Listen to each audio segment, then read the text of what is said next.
You are listening to socialtv.co.za with myself, Nokuthula Khwela. In our top stories, inaugural Clubfoot Africa Conference taking place this November. Pino Record continues to lift spirits by investing 29.7 million rands into local economies. Starting off with our top story, entitled Molding the Future. The first global Clubfoot Africa Conference will take place on the 21st and the 23rd of November this year. A hybrid event on site, delegates will be hosted at the UCT GSB Conference Centre in Cape Town. The South African population has the second highest rate of clubfoot incidents in the world, affecting no fewer than 2,000 babies each year.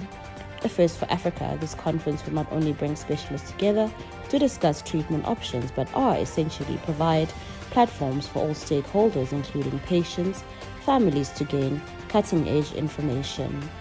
Kate Moss, founder and director of STEPS, gives us more information on the upcoming conference. Entitled Molding the Future, the first global Clubfoot Africa Conference is taking place from the 21st to the 23rd of November this year. It is a hybrid event. On-site delegates will be hosted at the UCT GSB Conference Centre in Cape Town. For virtual delegates, the fee to access on-demand sessions is only 500 Rand. This is the first Clubfoot conference to take place in Africa. Not only will it provide a platform for global experts and colleagues to come together to discuss treatment options, but as essentially, it will provide a platform for all stakeholders, including patients' families, to receive cutting-edge information. For more information, visit www.clubfootafrica.com. Moving on to our next story. In their continuation to help invigorate job creation and small business development, Pino Record, the world's second largest wine and spirits producer, is investing 29.7 million rands this year into the development of local artisans as part of its Phakamisa Spirits campaign.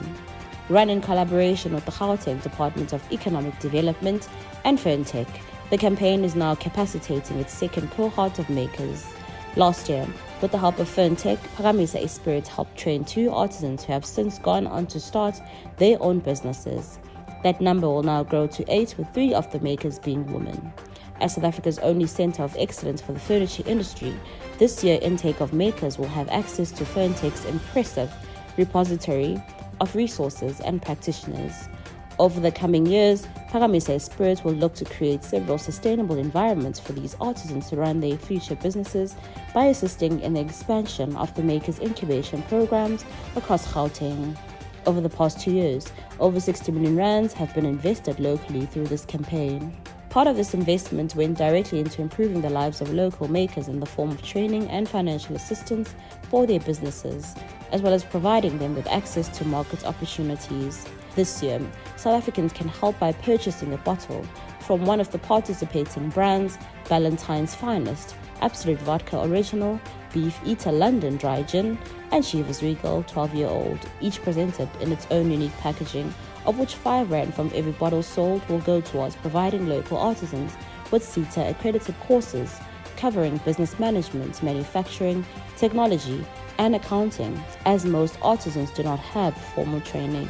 Andrew Jan van Vuren, 39, an avid bike and boilermaker from Kempton Park, Johannesburg, was involved in a traumatic road accident in January 2022, which resulted in the amputation of his right leg from the knee down.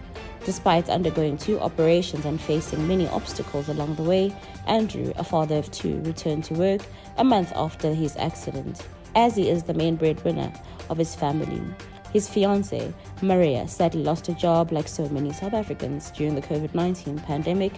Inspired by Andrew's amazingly positive attitude to life, his remarkable will to succeed, his endless kindness to others, and his selfless acts, a group of fellow bikers have decided to take on a fun charity ride to Lesotho this November to the Roof of Africa Hard Enduro race to give Andrew a leg up.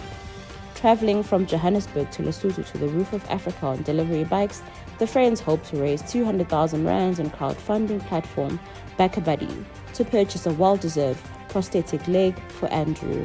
In our final story, supporting youth entrepreneurship is a critical task that requires collective effort because By supporting the youth, young people are given the opportunity to attain their business goals and minimize the number of youth who continue to experience challenging business environments and outcomes.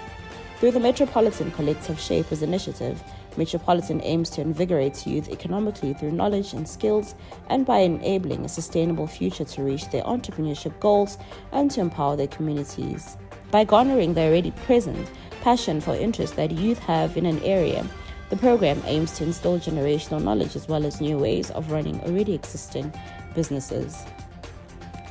After a successful pilot in 2021 in Polokwane, the Metropolitan's Collective Shapers program is launching in Tshwane, focusing on youth-owned businesses in the food and hospitality sector. The initiative, which will be rolled out in conjunction with BPO Skills Academy, will see participants upskilled on the practical and business sides of the hospitality and food industry. Youth living in Tshwane between the ages of 18 and 34 who are already active in the food and hospitality sector are encouraged to apply.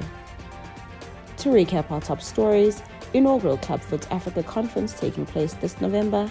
For more CSR news, you can visit our website at www.socialtv.co.za.